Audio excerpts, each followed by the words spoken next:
이 시작하기 전에 1분만 자료 요청을 좀 할게요. 의사진행 발언 기회를 좀 주십시오.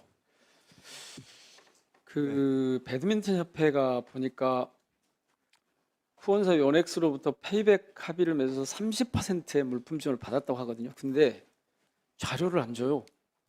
그래서 이 자료를 꼭 좀 받을 수 있게 해주십시오. 기준도 그리고 내용도 알 수가 없는 그런 이상한 자료를 가지고 자료라고 내놨는데, 대한 배드민턴 협회 페이백 물품 사용 세부 내역서, 이거 꼭 좀 제출할 수 있도록 해주시고요. 또 하나는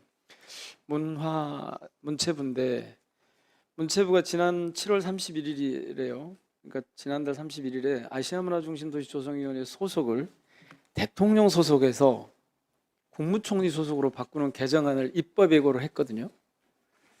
이게 이미 21대 국회 때 폐기된 개정안인데 지금 이쪽에 연관된 분야나 지역에서는 좀 난립니다.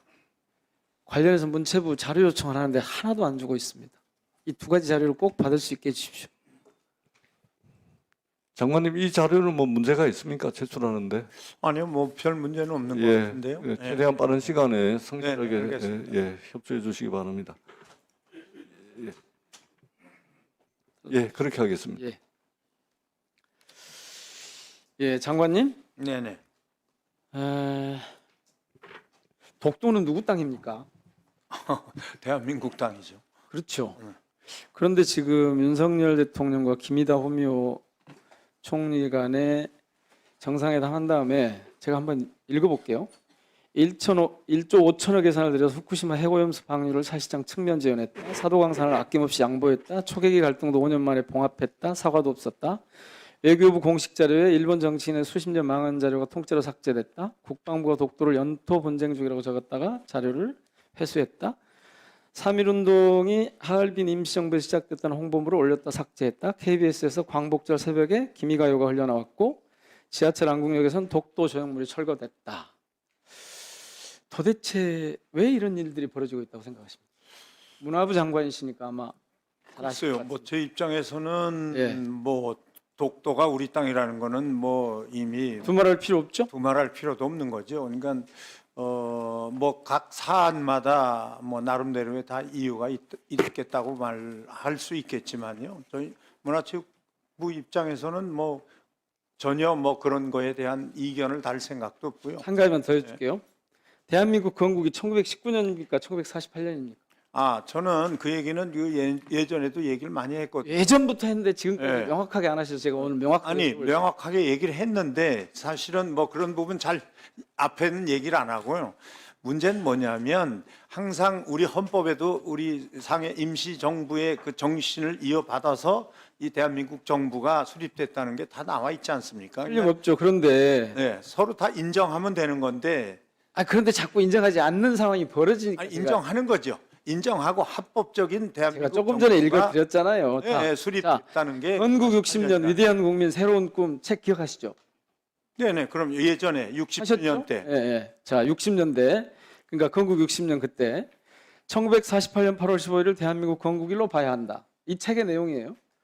임시정부는 국제적 승인의 바탕을 둔 독립국가를 대표한 것이 아니었다. 대한민국을 건국한 공로는 1948년 8월 정부 수립에 참여했던 인물들의 몫으로 돌리는 게 마땅하다. 우리나라 민주주의 모태는 미군정기다. 이렇게 써져 있거든요. 이건 명백하게 헌법 정신 부정하는 거죠. 부정이라기보다는 아마 그건 이제 합법적인, 말하자면 국제적으로 인정받는 대한민국 정부의 수립을 설명하는 건국 거라고 60주년이라는 보겠습니다. 이거 자체가 2008년에 그랬으니까. 네네네, 맞습니다. 네. 그러니까 지금 근데 하시는 저는 뭐 그런 걸 부정하고 싶은 생각도 없고요. 네. 당연히 지금도 임시 정부의 정신을 이어받아서 그러니까 적어도 그러니까 영토가 48년 있고, 8월 15일이 건국일 아니에요. 그러니까 영토가 있고 주권이 있고 국민이 있고 그래서 제가 국제적으로 여쭙는 거예요. 인정받은 정부의 합법적인 건국은 48년이다. 자, 이렇게 지금 얘기하는 윤석열 거죠. 정부가 어떻게 하고 있든 간에 일본하고 어떻게 관계를 가져가든 간에 독도는 우리 땅 맞는 거고요. 맞습니다. 네. 예, 그리고 건국절이라고 1948년 8월 15일을 경국절이라고 하는 것 적절하지 않고요. 글쎄요, 뭐 적절하지 않다마다 그런 표현보다는 저는 임시정부도 잘해서 헌법에 수록된 정부로 인정을 하고 합법적으로 정확하게 하시게요. 문체부 인정받은 장관, 문화부 장관님이십니다. 정부도 정확하게 하세요. 인정을 하셔야 된다는 거죠. 정확하게 해주세요. 네네. 아니 저는 정확하게 말씀드리는 거죠. 지금. 그러니까 건국 1이라는 겁니까 아니라는 겁니까? 48년 8월 15일. 그러니까 대한민국 정부가 합법적으로 그러니까 시작된- 대한민국 정부 했다는 거죠. 수립일이라고 얘기하는 거하고 건국절이라고 얘기하는 거 다르다는 거 아시잖아요. 왜 같은 말씀을 반복하십니까? 정확하게 해주세요. 문화부 장관 아시면 제가 여쭙지 않아요. 그러니까 저는 정확하게 지금 그렇게 네, 말씀드리는 거죠. 건국절 아니에요. 그때 건국일 아닙니다. 그러니까 아니 헌법에 이 써져 문제는 있잖아요. 이미 헌법 이렇게 전문에 논란을 할 문제는 아니라고 대한민국이 생각하거든요. 언제부터 시작됐는지 우리가 다 그렇게 써놓고 있잖아요. 생각하고 있기 그 맛- 때문에 예, 그 네. 대목은 그러면 확실하게 거기까지 정리를 하는 걸로 하고 더 이상 앞으로 이런 얘기 논란이 나오지 않도록 해주십시오. 네, 정말 논란이 안 됐으면 좋겠습니다. 진짜로 논란이 안 돼야 됩니다 이게. 자, 그 다음에요.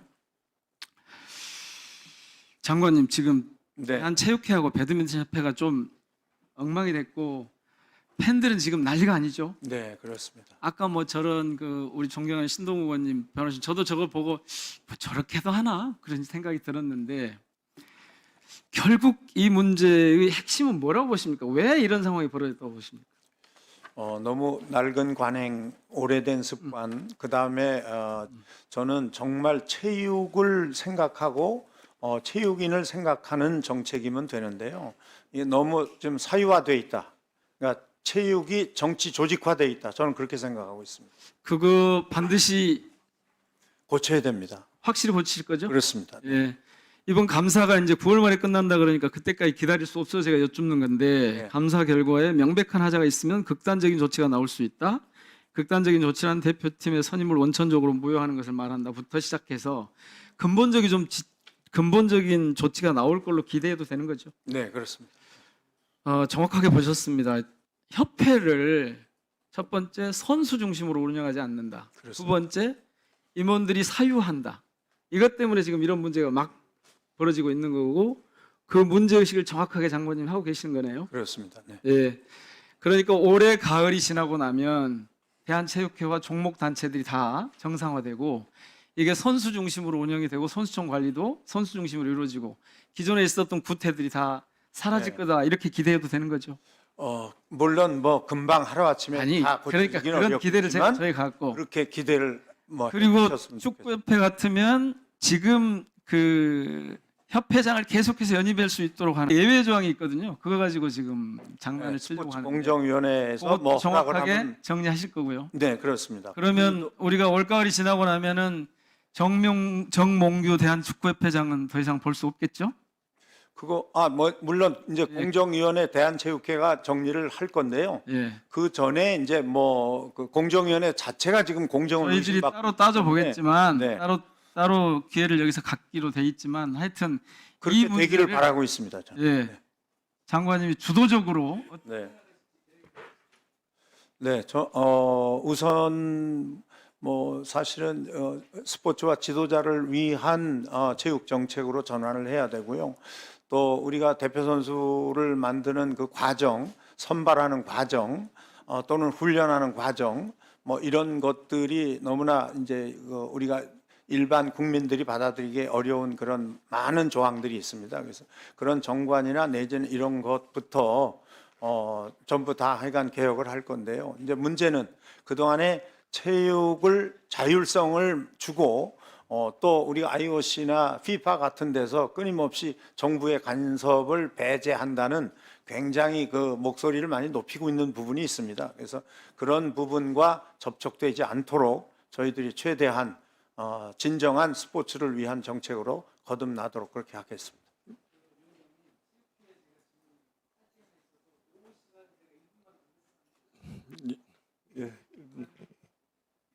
예. 그 장관님 꼭 그렇게 좀 해주시고요. 네네네, 알겠습니다. 틀림없이 이번엔 성과가 좀 나오기를 바랍니다. 저는 간담회 하면서 깜짝 놀랐어요. 선수촌에 그런 이루어지고 있는 행태나 그 문화나 그 협회의 갑질이나 이런 거 보고 정말 깜짝 놀랐습니다. 네. 자, 체육회장님, 국가대표 캠프 하셨대요? 해병대 가서? 왜 하신 겁니까? 해병대 캠프. 이 선수촌에 우리 선수들이 아니 선수촌에서 선수 훈련하는 게 부족해서 해병대로 캠프를 1억 들여서 4,500명이 가서 했다는 게 아니 말이 그게 됩니까? 아니고요. 아니 뭐 그게 아니고 하죠. 제가 보기에는 지금 대한체육회 이런 문화가 남아 있는 게 진짜 놀라워요. 진짜 놀랍습니다. 그런데 그게 효과가 있었다는 게 증명할 수가 있습니까? 선수들은 아주 좋아했습니다. 에이, 제가 보니까 평가서를 보니까 좋지 않던데. 예, 나머지는